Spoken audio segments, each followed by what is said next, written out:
Here we go. We're live.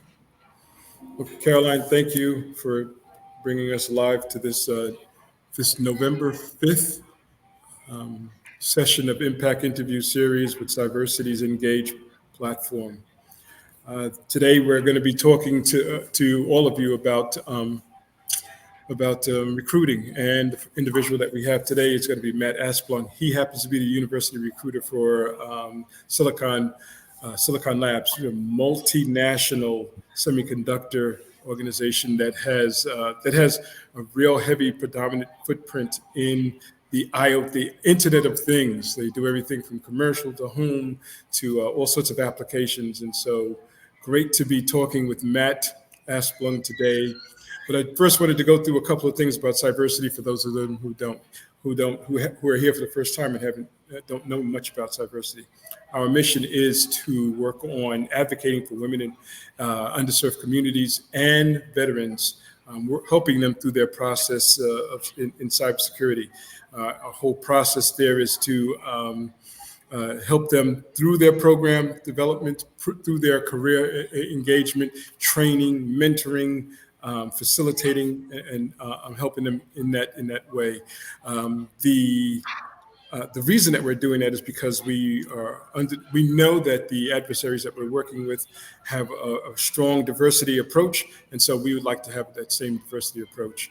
Our organization, Cyversity, became a membership organization in 2022. In that organization, the students they invest $20 in themselves annually to help them become more astute in cybersecurity, and then also professionals like Matt and myself invest $100 in ourselves to get some of the benefits of Cyversity. And that's a good question. What are the benefits? You can go to the next screen, Caroline, there. Some of those benefits and resources represent themselves in chapter development, like the chapter here that we have in Austin, Texas. Also, some of those benefits are mentorship programs, and that's a flagship program because more often than not, a lot of individuals need one-on-one engagement or one-on-one support or group support in their journey. That one-on-one is a 16-week program. It allows you to work with someone that has had some tenure in the industry, especially if you have a specific area or even a general area of where you'd like to go in cybersecurity. Having a mentor, it's incredibly important. Also, there are scholarships that are involved here that are a part of the benefit feature from Cyversity. We offer those scholarships and that provide an individual either funding with their tuition, or if they are looking to look at some specific trainings or things that they're interested in, that provides support for their individual education. On next screen, please. The other resources are things like events. I'll give it, for instance, that we have an event coming up, and two events coming up here in Austin. One is November 14th. It's a high school lab where we'll be working with several high school ISD schools here in Austin on providing some of their youth that are interested in cybersecurity with some features and some education, some training, some skills development. And then also December 11th, we're going to be having probably our end of the year event somewhere at Top Golf, and we're going to invite all of our colleagues and friends to come. There's also on-demand training, which at very low or no cost training. You'll see that some of this training is some of the most preeminent in the industry, like SANS, EC Council, and all of those other types of Fortinet as well. So all of those engagements or partners are part of our training schedule. And also there's a ton of networking that we do at our events. You can go to the next screen as well. During the course of the year, there are several months that have specific highlights. As you can see, February is Black History Month, June is LGBTQ and Pride Month, and this is November, it's Native American Heritage and Military Veterans Month. This is the month where we celebrate the sacrifice that our veterans have done, and also the heritage that is, the rich heritage that is the heritage of Native Americans. And so in December, you'll see this Disability Awareness Month. So those are some of the features that we have throughout the year. And you could read the rest and see that there are multiple features throughout the year. You can go to your next screen now. In any event, if there's no next screen, we know that there's only going to be a 45-minute conversation. We'll be talking about leadership development, diversity, equity, inclusion, and in this conversation, a lot about recruiting, because we want to understand a lot about what recruiters, who they are, what they do, how they do what they do, what's the benefits. You can remove the screen altogether there. Thanks very much, and we're back here. Matt, it's good to see you. We missed you. We missed you in August, but we now have you in November, so it's great for you to be here. Welcome, Matt. How are you, sir? I'm doing great. Thank you so much for having me. And before I go any further, just thank you to any veterans on the call. Happy early Veterans Day. And for any Marines who may be here, happy early Marine Corps birthday. My father was a veteran. He was a Marine, and he was very proud of his service. So thank all of you for that. Absolutely. The thing that I always focus in around that is the sacrifice that these folks have done. The sacrifice, sometimes life, sometimes limb, but the sacrifice for the country and for this for our country as a whole. So I'm really keened into the sacrifice that they've taken. Matt, people here, they just don't know who you are. I know you. I have a decent understanding about you, but there's a whole lot to Matt. Not just recruiting. There's a couple of other things. There's even acting, and there's either producing, and there's other things. Just give the audience a brief background about who Matt is, so that we can get to know you a little bit.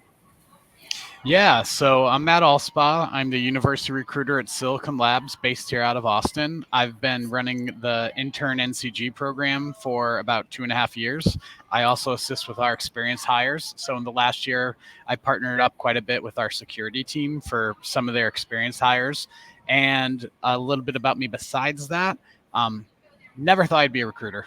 I never was a person who in school said, when I grow up, I want to do talent acquisition. Was not ever a plan. I was living in New York. I was going to be on SNL. I was going to be a comedian. I did all the comedy training through improv theater. I still do improv here in Austin, and it's an absolute great thing for anybody to do. It builds your social skills tremendously, which is kind of a common theme I found to be underlining success no matter what people do, is social skills. But I got into recruiting because I was, after 2020, a year being unemployed, figured I'd try to get into a startup, got into a startup to be the office manager. And I learned through that interview process that the hiring team just was interviewing me based off of likability and not capability. So they gave me a job I was not equipped for. And we all found out in about a week and a half, I could not be the office manager doing all the handiwork of assembling standing desk and mounting TVs on wall at a record pace. But they liked me. They had another need on their recruiting team, and they knew that I could communicate to people and share notes. So they were willing to train me. So I got very lucky. But as a recruiter, I find it super important to take time speaking to folks.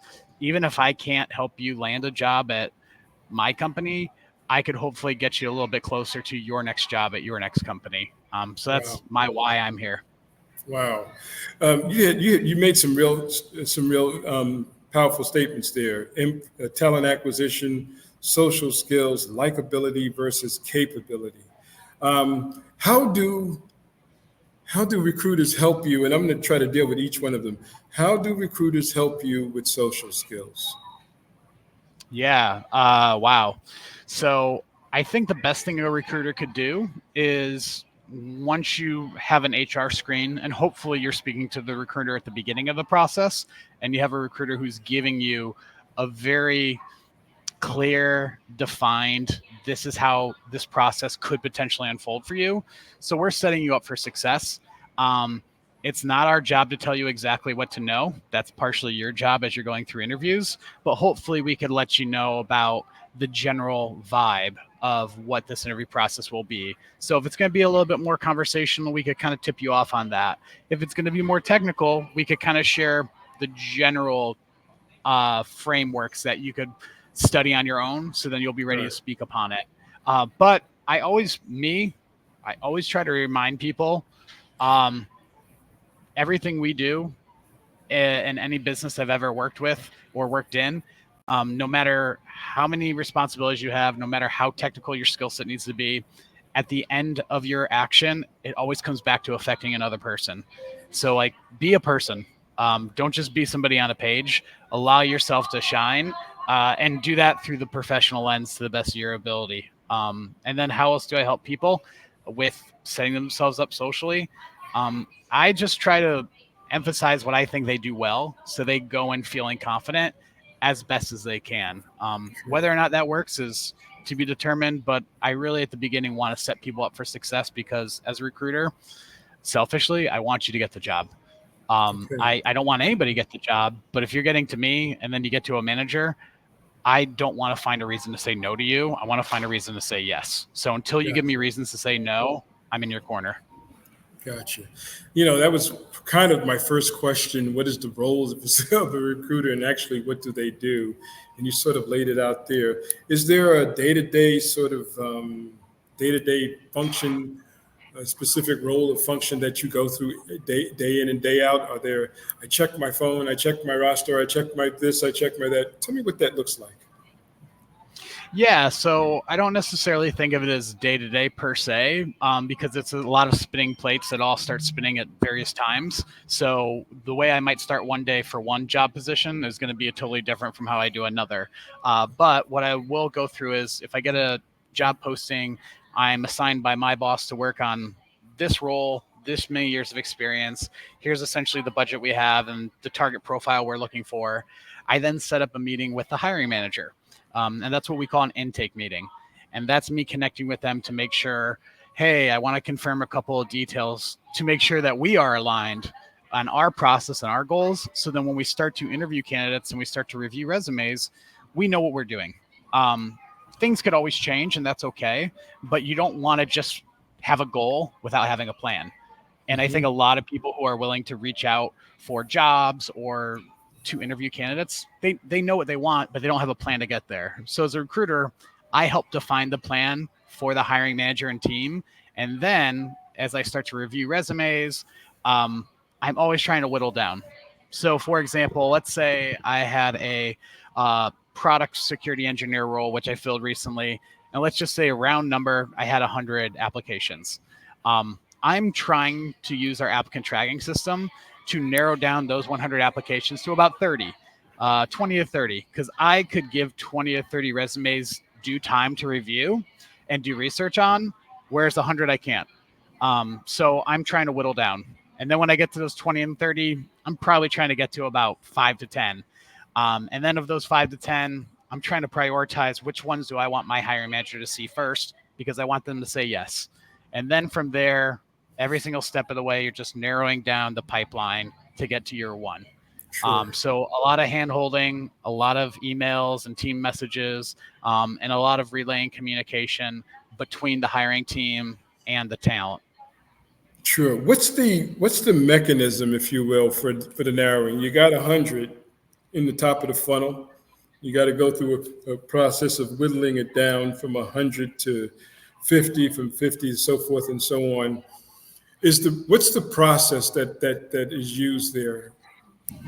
Give me a little bit. Yeah. Yeah. So that's what we do with the intake meeting between a recruiter and the hiring manager, is we're trying to get aligned on what are their must-have skills versus their nice-to-have skills.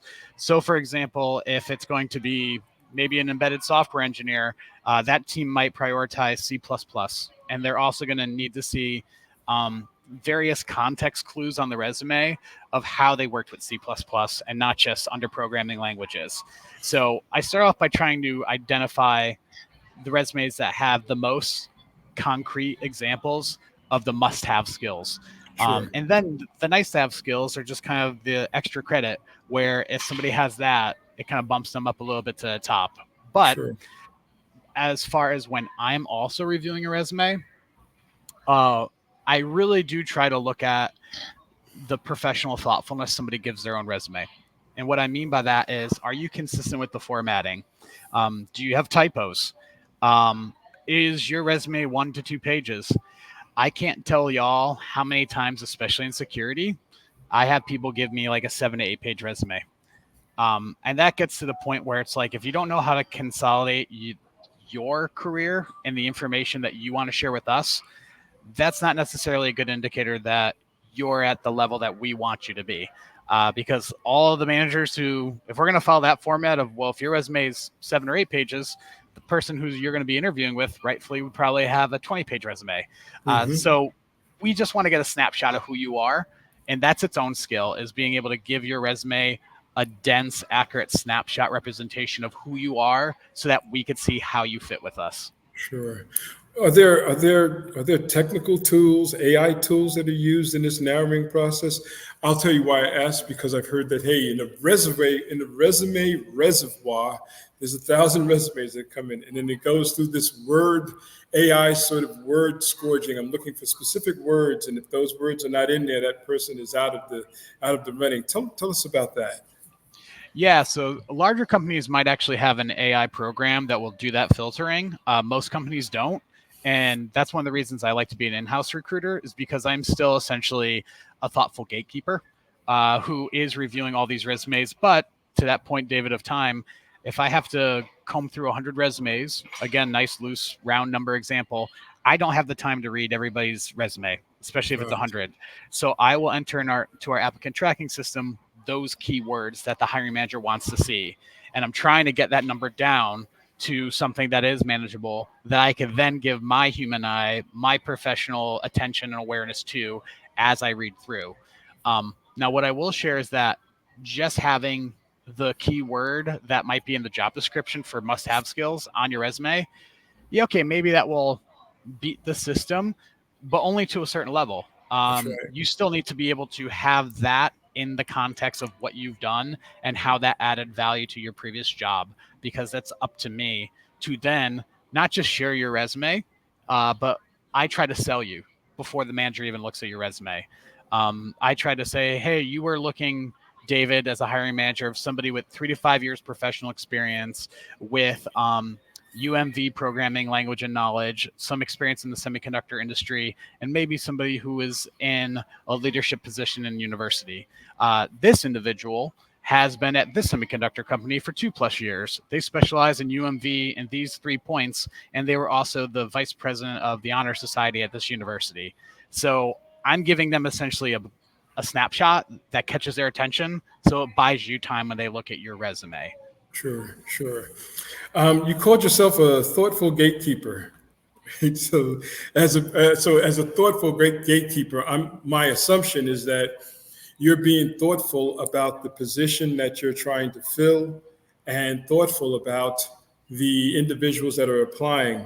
So, dig in a bit deeper on this thoughtfulness. I mean, what is it?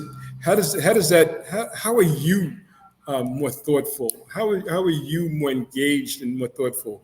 Are you looking at their likability? I'll use some of the terms that you looked at. Are you looking at their likability? Are you looking at are there any cultural engagements there? Are there any diversity thoughts? What's the thoughtfulness that's being put into this whole conversation, this whole process?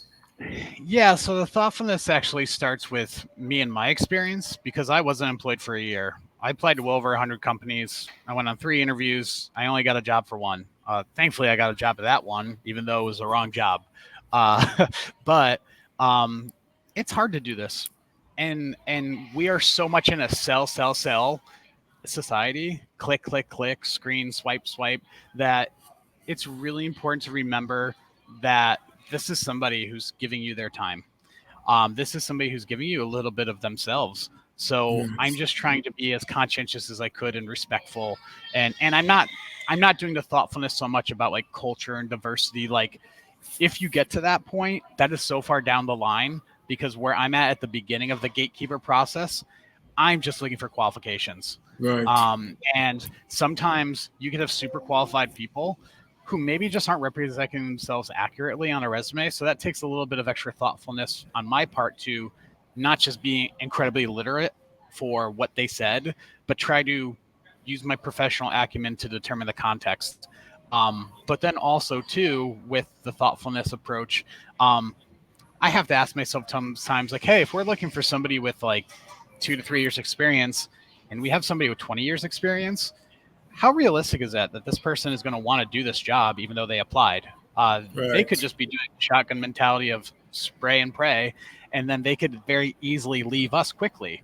So while Sure. that might look as if, oh, they're so experienced, yeah, for now, but then they could find the next bright shiny thing and then move off of that, and then I'm back in the position I started at a month or two ago. So thoughtfulness about what are we really trying to accomplish, and not just thoughtfulness of the individual.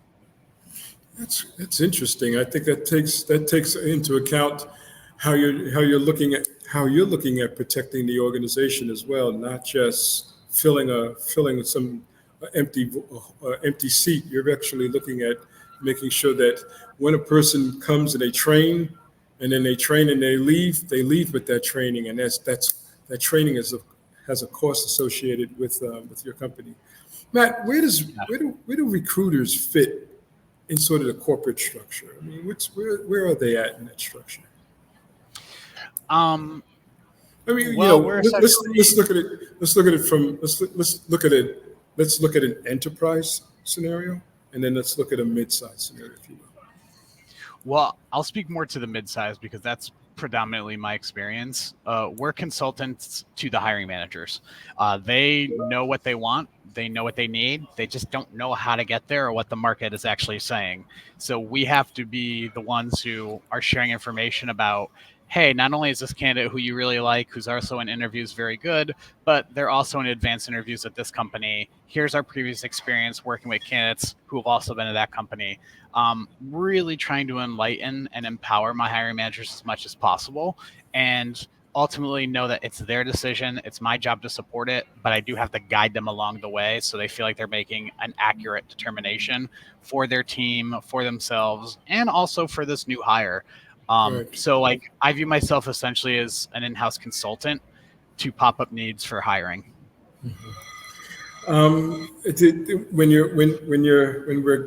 When we're going through this process, and you're looking for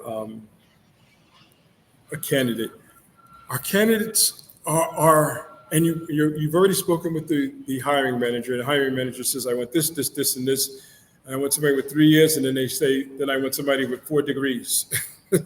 How do Hmm. those things get rectified or addressed?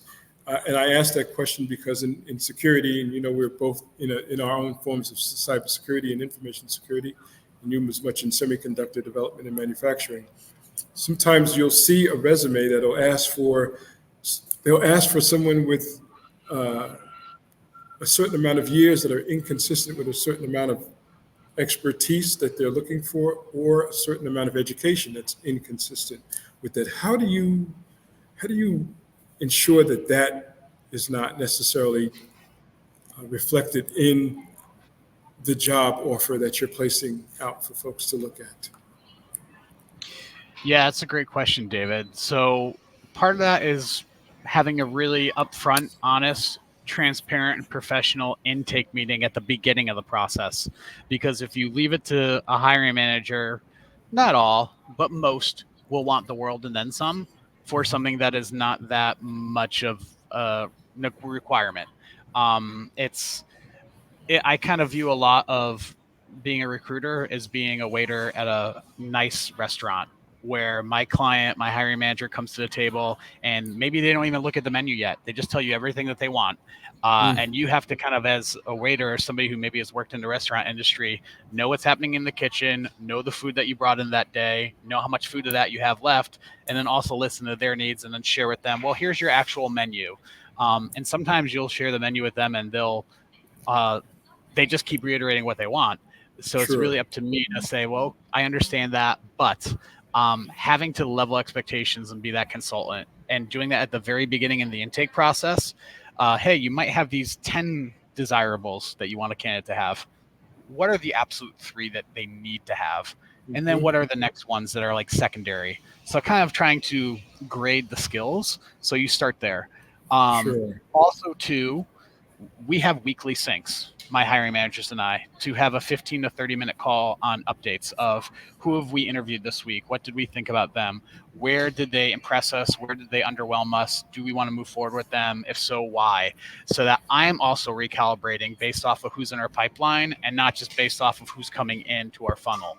And then lastly, even though I have to be a lead, I still have to be flexible. So if we realize, hey, after about a month of looking for candidates, they all drop off at this point, or we lose interest in them, maybe we need to change up the hiring manager to be somebody else on the team who interviews for this round. Maybe we're not setting up candidates to properly present themselves. Sure. So changing processes along the way, maybe updating the job description.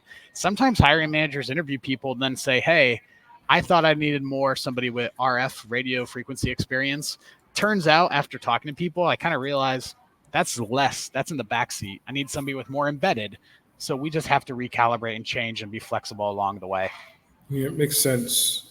It sounds like when you talk to your hiring managers, and you said that you're an in-house consultant, where are you getting your perspectives from relative to what the industry says is a appropriate candidate for a position or a particular position? Let's just say you got a specific position and then you're trying to fill it, and the hiring manager comes with all of these requests, but you're trying to figure out, is this the industry? Is this right for this industry? Is this what they're asking for? Does it meet and match the industry? How are you dealing with that? Yeah, so part of that is a team effort. So we do have a compensation team at Silicon Labs that before I even get a job requisition to go fill for a hiring manager, it's slotted into essentially a tier where, hey, this is the level employee that we're going to look for, and this is the allocation that we have within our budget to work with. Now that gets passed on to me and the hiring manager, and then that's when we start to work out the specifics of, okay, where could we potentially find this talent? Is it going to be more reactive? They apply to us. Is it going to be more proactive? I have to do LinkedIn sourcing. But as far as getting immediate information about the market, it's a combination of things. One, trying to lean into that hiring manager and their team, because maybe they don't know exactly what they want, but they understand that pool, so to speak. They came out of it. Maybe they hired out of it a year ago, so their memory is fresh on. Oh, we always have a struggle with this industry. Or with this type of competitor. So using their history is always a help. But then, and this is what I implore to people who interview, you probably feel as if it's a poker game and I can't tip my hand. Depending upon the situation you're in, that could be absolutely true. What I argue as somebody who works between you and the hiring manager to try to get you two to meet in the middle is to share information that brings you together, as opposed to constantly trying to justify why you deserve to move forward without knowing, are we competing against someone? So for Sure. example, in the HR screen at the very beginning, I always tell folks who I'm interviewing with, please let me know if you start to get advanced round interviews. And I would appreciate if you're able to be as transparent as you can about what the company is or where. And the reason why is because that just lights a fire under the managers. And it also shows us that you are the person we say you are, especially if other people are interested in you. If people say like, oh, I'm going in final round interviews, I'd rather not say. Okay, well then that hiring manager might just say, all right, well, we don't definitively know who could be looking for them, so we're not going to make a definitive move right now. Right. And again, it goes back to the social dynamic where people trying to build trust with people. And while this is a business and you need to think of yourself as somebody who offers skills for a company and provides value, Sure. if you're going to work with us on a team, we want to feel like you could share information with us and vice versa. So that also goes back into my approach of being thoughtful, is trying to respect what you will and will not share with us, and also trying to let you know I want you to get as close as you can to getting an offer. What are you willing to compromise for your intel? And I'll say the same thing to a hiring manager. That conversation, that question came up recently with a colleague, a friend of mine that was being interviewed, and the interviewing company were asking them questions, and they didn't want to answer the questions because they felt that the NDA or the agreement that they had with the other company would sort of be a challenge. What do you say about? I mean, because the NDA scenario and the collective agreement that employers have with their employees now, that's changed based on the law. How does that affect the conversations between a hiring manager and a candidate when they're starting to ask questions that are relative to their past experience and their past experience? Yeah, that's a great call out, David. So I would say a couple things. Number one, going back to being transparent and honest, and just showing who you are as a person to show us who you are as a professional. If there's a question you feel as if teeters on that can I not answer, uh, just tell the person. Just say, hey, there's some work that I did at this company that I may or may not be able to talk about that I don't necessarily know how to answer that question. Is there another way you could ask me that question? Because that shows them, hey, like I have some things that are binding, but also too, I am interested in answering the question. Could you reframe it for me another way? It Sure, causes the interviewer to realize that they have to respect you, but you also want to answer a question. You sure, just have to be transparent as much as you can. So just sure. being empowered to say, hey, could you ask that another way? I might be bound to not answer that or remain Confidentiality, yeah, right, right. but then also too, if you have relationships with your past companies where you had an NDA, I would strongly encourage, particularly my early career talent, uh, reach out to the hiring team or the manager you worked with before and just say, hey, I'm looking for jobs right now. Could you just follow up with me about what I can and can't share about the job and the scope of work Sure. that I did? Um, I mean, if they say they're not going to help you, that's on them, and I'm sorry that that's the type of place that you worked at. Uh, but hopefully, you Right. have people who are able to give you a little bit more concrete details that you could utilize to help yourself. Does a company see your willingness to respect a confidentiality agreement and an NDA? Do they see that as being loyal? Would they consider that as being loyal? That you're being loyal to this last company? That you also bring that characteristic and that skill with you to this company? Is that something that they? How do you see that? Mm, well, could you define what you're talking about with the framework of like being loyal? Okay, so I was working on specific. Uh, I was working on specific things that are of a proprietary nature for this last organization. My confidentiality agreement and NDA said that I can't take that for a specific amount of time wherever I go. Having a conversation with the new employer, they're asking, because they see that experience there and it is relevant and relative to their new position that they're applying for, they'd like to learn more about that, and they're asking more questions. Some somewhat intrusive, of course, because you're trying to get to the heart of the matter. Does this person actually have that capability and skill, and would it be a benefit to my company? We're asking you, those questions are being asked, and you know that your agreement in letter and in spirit can be broken if you answer those questions. How does the hiring manager see that at that point? Does the hiring manager say, and I'm not asking you to speak for them, but you deal with them. Do they say, well, that's good because they're loyal and they have ethics and they have character, and we can use that here in addition to their skills? Or do they say, shoot, shoot, on in that regard? Yeah, well, again, to your point, not to speak too much for a hiring manager, but in my experience, I don't necessarily think the hiring managers make too many character decisions um, while they're interviewing because they're solely focused on can this person do the role? How much work do I need to give them to ramp them up to where they may need to be? Um, and then just is this a person who wants to invest time in us so that I feel motivated to invest time in them? As far as loyalty, I don't think hiring managers are going into interviews with that top of mind. In my experience, Hmm. we assume all those things until you give us a reason not to. Okay. So Okay. we're not looking to say, oh, they're loyal. They're going to honor their commitments to us. That's all a plus. That's all. Uh, It's all. Yeah. we're interviewing you assuming you already are.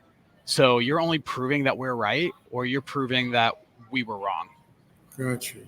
I'm interested to find out why character is not. Um, I'll say top of mind. Why that would not be top of mind. A person's character. Well, first of all, it's a business that has skills required. We have to start there. Well, you got to start there. Right. So that's why it's not top of mind. But also, too, people have different ideas of what character should be, and you don't want to run a hiring process that's based off of likability. You need to be open to the idea that how one person views character could be different than another, but how well somebody codes in C++ is pretty concretely defined. And Right. that's where we need to start. And when you start to make it quote unquote about character, you're starting to make it about, well, I like them. It's like, great, but there's a lot of bad hires that happen because of likability. I am an Right. example. They loved my character, but they didn't see if I was actually qualified to do the task that they needed. And I could tell you, going through that hiring process of 3 stages, they talked about my resume. They loved chatting with me about doing comedy in New York. They asked me my favorite movies, but they didn't ask me, how many times have you assembled a standing desk? Which if they did, they would realize, oh, I don't know the difference between a hammer and a screwdriver. It's so So crazy, then man. I could have all the character in the world, David, but if I can't do the job, sorry. Understood. Understood. If we're going to get back to we'll probably get back to character when you and I are just sitting down for dinner or something of that nature. But for sure, that's an interesting one for me, especially in cybersecurity and in chip manufacturing, because the nature of the work that you're doing and we're doing is so um, crucial and critical. And a person's, anyway, proclivities Well, can weigh in there. well, I No? would go back though to what I said before. We're assuming you have that character. Like if I'm going to a restaurant, I'm assuming it's going to be good. I am assuming I'm going to experience a good time, because why would I go to a restaurant if I know it's not going to be bad, or if I know it's Okay. going to be bad? Like I'm assuming something good is going to come out of this, and I'm either going to be correct and even have a better time in that experience. I'm super happy to go there and go back and tell my friends, or I'm going to be like, oh, that wasn't a good experience. That Yeah. wasn't for me. I'm going to look elsewhere. I guess that's a. I guess my Virgo nature is telling me to be a little bit more, be a little bit more. Anyway, a question for you. Well, one for those that Well, are can I in follow the. up on that, David? Because you Please started do. to say and then you cut off. You said your Yeah. Virgo nature is telling you, and then you changed the subject. What Yeah, does it just tell my you? Virgo nature tells me always to be to my Virgo nature and my training in asking questions always cues me to ask a second, third, and fourth level question, to go beyond just what I'm hearing and what I'm seeing, to dig into a person's particular um, proclivities, because in an organization you might have the best strategy, but the culture is going to dictate how that strategy is delivered. Because culture, you know the old saying, culture eats strategy for breakfast every single day. And so if what we have is if there's a culture that, let's take Netflix culture.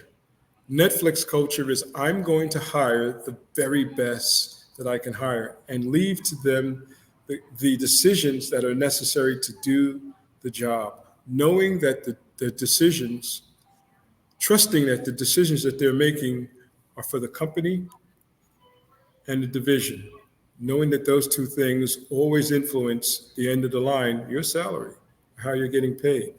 And so I'm always looking for the best and the brightest and those who have the kind of character and culture that exudes, that emulates, if you will, Netflix. That's how they've done their sort of structure. And so I've always asked the question about character, because character is who we are. If I steal, I steal, right? So it doesn't matter if I got the best resume. If I steal and I got the best resume and I have the best skills. If I steal, I'm a thief. So it doesn't. So that's just my Yeah. so. So sorry, to Matt. No, no, no. And I think this is a valuable talking point, because it is going back to the human experience and not just the technical skill set. Um, I think we have these ideas of what character is. And generally speaking, I think it is a little bit more of, we all know it when we see it, but it's hard to talk about it, Sure. with like upstanding character. But what I will say is, like you mentioned, being a Virgo. But what if you have a hiring manager who's a Taurus and their idea of character is different than what you're presenting? They might write that up against you. And is that fair to you? And is that fair to that individual? So we don't want to make it about that, because then we could miss the mark. Sure. Sure. And it goes back to a point of, we try to ask open-ended questions because that gives you the opportunity to sell yourself in a context that you give us, as opposed to us siloing you into what we define. And then you either answer something yes or no, right or wrong. And then we all feel like, oh, we did everything great. And then they didn't, and why? But if I'm asking you, tell me about, explain to me, describe to me, walk me through, I'm empowering you to leave an impression about yourself on us. And that's the best, healthiest way I find that we could treat you as talent that we're empowering and building up, as opposed to somebody who's already a finished product. Sure. And I think that's kind of where I set on character. Is it's not one monolithic idea. Even if you have a place like Netflix that has a monolithic brand, but at the end of the day, we're all people who have different backgrounds, different experiences, and one person's character might be historically well represented in the psyches of hiring managers or in society, but that doesn't mean somebody else doesn't have good character. Absolutely great response. There's someone in the chat that has a question. I'm going to read it. With global geopolitical tensions increasing, the semiconductor industry may shift production to the Americas. What is the job growth outlook in this context? Is U.S. citizenship mandatory? How can candidates apply from outside of the U.S.? And what qualifications are required for cybersecurity roles? That's a great question. So I can imagine who that came from. It's a question that I don't have the extreme answer to. As you will learn more about semiconductors and geopolitics, unfortunately, nobody has the answers. We just kind of have our hunches and our potential forecast. What I'll start off is, yes, you're right. It is geopolitical tensions for sure. If you follow anything happening between China and Taiwan, you know that semiconductor industry is right in the middle of that tug of war, and that is affecting everything.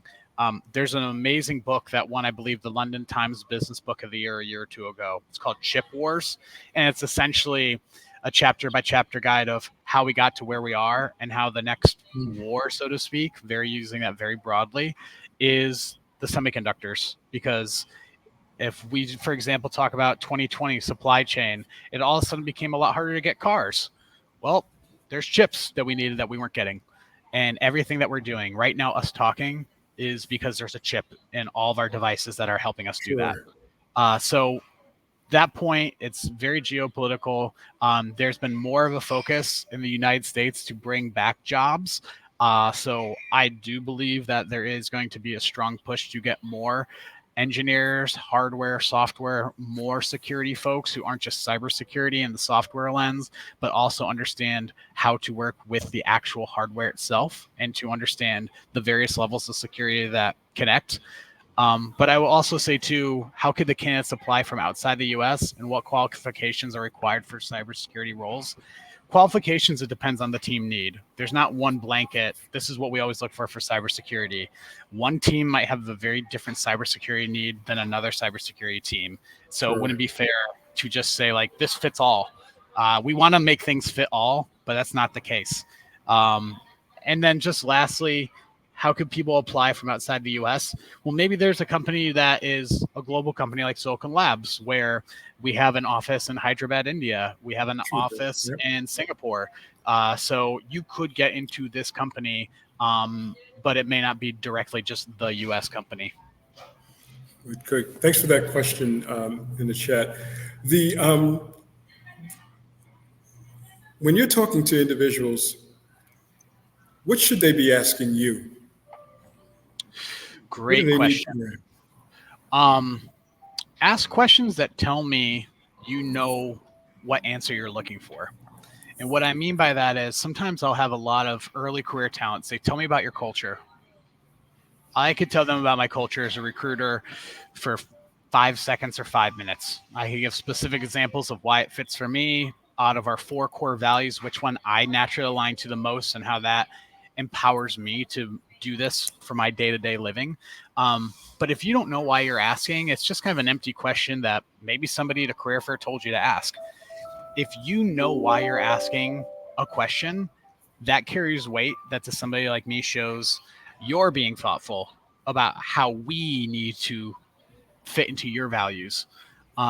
Again, we want to see you as a professional, and professional people ask questions. A lot of people sometimes get stuck in the mindset of I need to prove myself. I need to prove myself. We need to prove ourselves to you too. Sure. And if you ask questions such as, tell me about your culture, I just hope I'll ask you, well, what is it that you want to know about our culture? You're not tipping your hand. You're not giving me any easy answer. You're helping me get to understanding why that's important to you, so then I could give you a better answer that hopefully is aligned with what you're looking for. But other things I would say too, do you have a targeted start date for this role? Do you have a hybrid on-site or fully remote work policy? Is this a backfill? Is this a new addition to the team? These are questions that show the business acumen that you have. So for example, do you have a targeted end date? Do you have an opening night that hell or high water, you're going to have to fill this job position by? If you do, that's great, because that shows you as a job interviewer that we have an approach that we are working towards, and we're not just looking for somebody and then going to wait until we get someone. You can't make things wait and wait and wait. The real world is turning. We got to turn with it and make our moves. Hybrid, on-site, fully remote. That tells us that you might have a preference. And if you only want to be on site and we want you to be fully remote, that's going to be a misalignment that even if you're a great candidate, that's better that we know that at the beginning, so we save everybody's time. So asking kind of those business questions that also tell me these are important to you and you knowing why, that gives me a sense of, oh, okay, this person came in all seriousness. Good. Give us an example of a challenging experience that you've had as a recruiter that you sort of had to work hard to resolve and to solve. Whew. Challenging experience as a recruiter. All right, two. One, there you go. Hiring manager who wants more than what we could provide. And what I mean by that is going back to the analogy of going to a restaurant.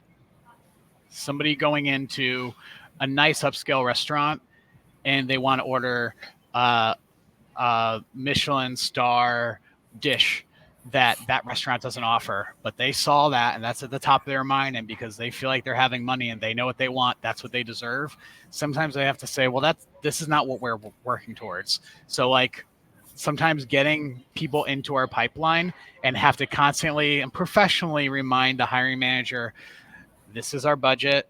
This is the job scope that we're looking for. And yes, this person with 25 years of experience looks great. We're looking for somebody with 5 years of experience. Right. Because everybody wants somebody who's going to like be so great. But realistically, you need to fit somebody onto your team that fits that designation, because that's the best way that they're going to work within the team and not just be the sexy standout. Right. So that's constant. Right. And as you work more with hiring managers, you start to realize, how do I get them to make that decision and realize sooner? The other thing on the other end is doing intern hiring. So few internships and so many applications for people who want internships to get their foot in the door, to build up their experience. Sometimes my experience with engineers, they always want more data, more details, more intel to make the best decision, where sometimes I have to say like, hey, you've interviewed 10 people. You can interview another 10. It's going to be more of the same. So what is it about these people that you could find a reason to say yes, or the requirement to say no to?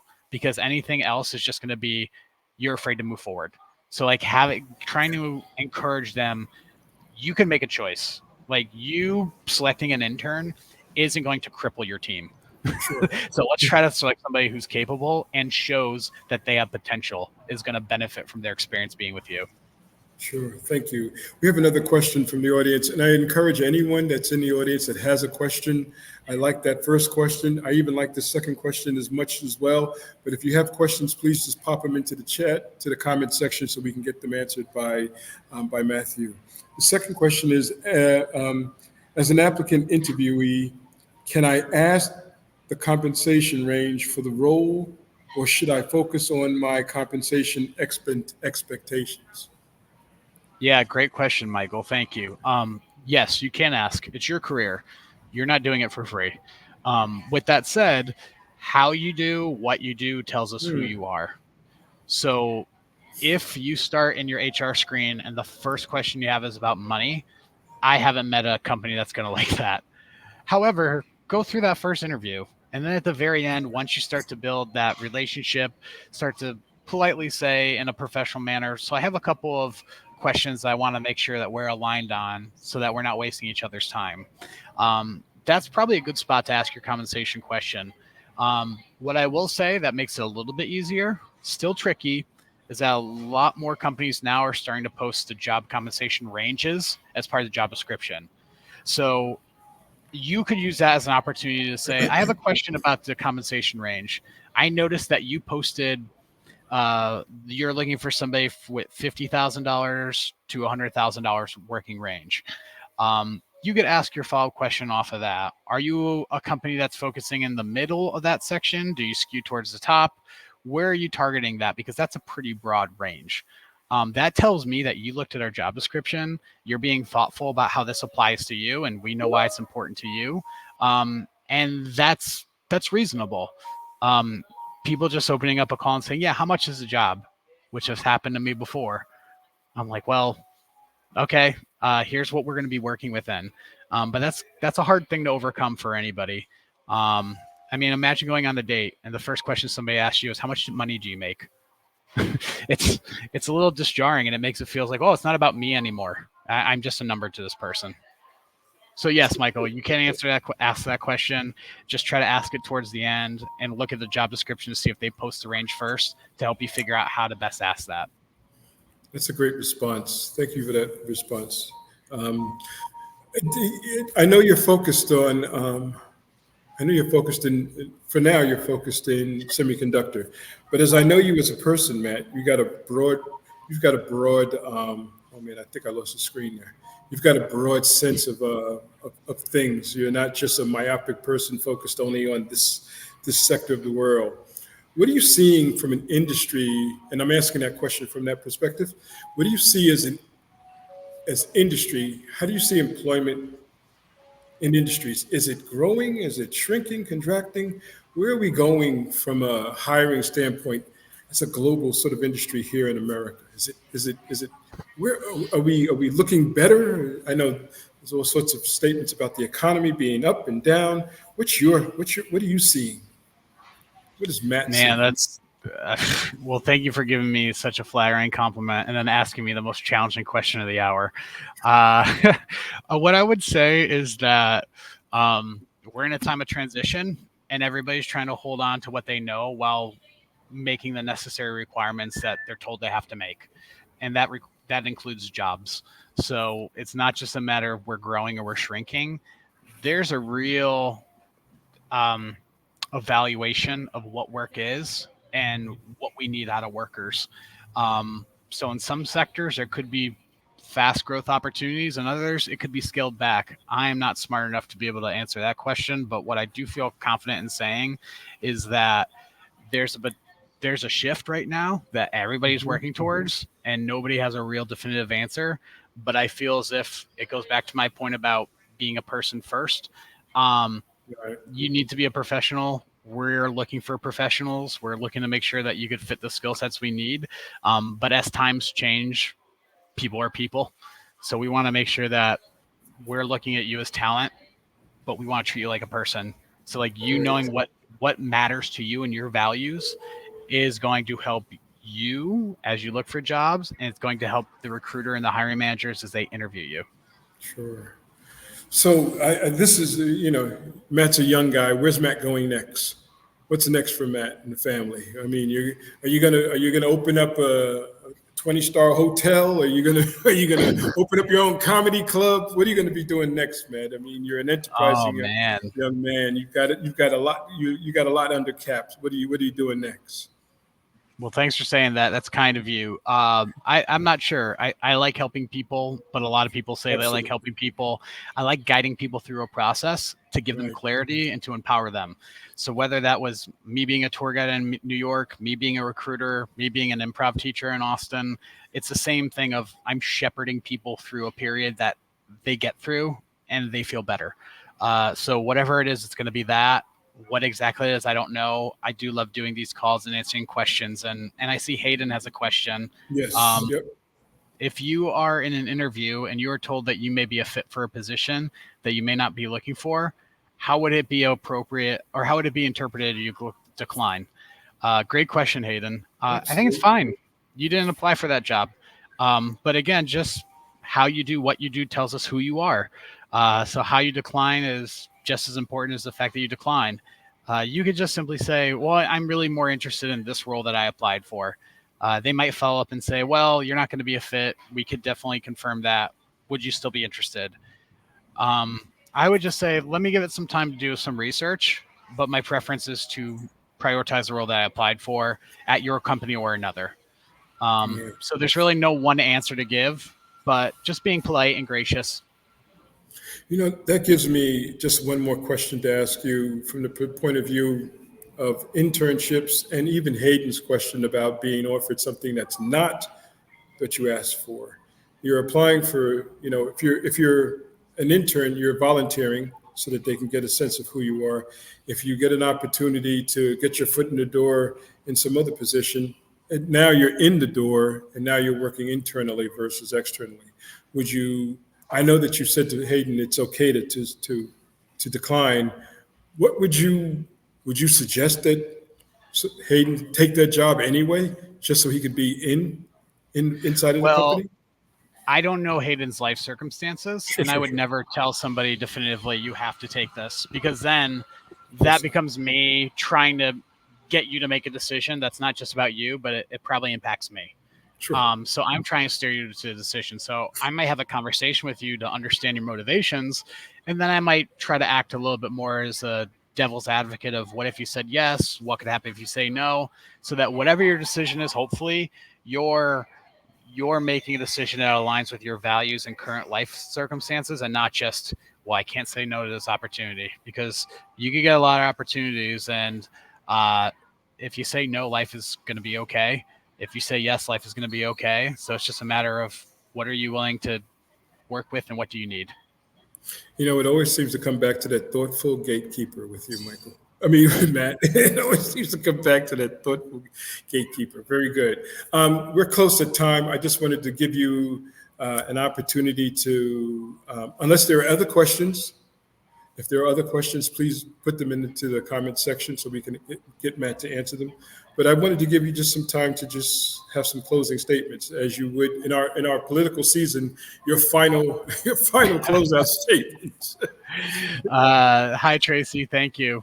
Boy, yeah, I'm not going to talk about politics, even though today is election day, if you haven't voted already.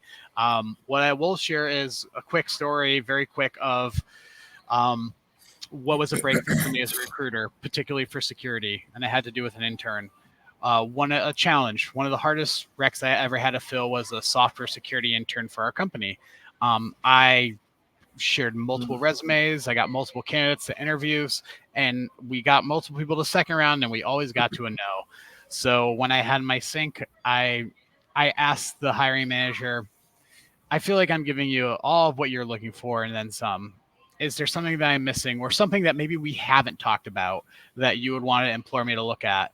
And the guy, to his credit, was thoughtful and didn't just do the business thing and, well, here's what we need. And here's another way of asking that. He said, listen, when it comes to security, what I'm looking for ultimately is what is this person doing outside of their resume? When they're in class, they're trying to get the 4.0 GPA. But then when they have free time, what are they showing that tells me that security isn't just a career? It's not just an occupation. It's their livelihood. Mm-hmm. It's their interest. And with that, I said, oh, so like student orgs. And he was like, well, what do you mean? I said, well, if this student has maybe a job that they have to work and they have to go to class and they're trying to get good grades and they only have limited time left, are they going to want to go hang out with their friends, which is fine? Or do they want to try to take a leadership position in a student run organization that might be tied to security? Instantaneously, we found somebody who was so good and really did not have the resume, but they had that little detail that told us who they are when they don't have to be the ideal candidate. And we were so lucky to have them, and they benefited from us. They're now working in New York at a very big company doing cybersecurity, and we are the first internship they ever got. Wow, perfect. Well, I see a statement from. Well, I don't want to try to pronounce that word. That name. I'll just destroy it. But thank you for your comment, and thank you for your comment, Matt. Thank you. Wow, this has been great. We've had a couple of conversations before, but really, thank you for being Matt and being human, and actually just giving of your time, giving of your expertise. I appreciate the folks that asked questions as well. I think those questions were great. And, I'm going to close this session out, but I wanted to say, feel free to come back again and to engage us more and more deeply in recruiting and any kind of additional tips and facts that we should know about dealing with recruiters. I think this has been a very helpful session. Well, thank you, David, and thank you, everybody, for your questions and for your time. I wish you the best of luck, and have a wonderful day. No doubt. Thanks, Caroline. You can close this out there. In other words, we're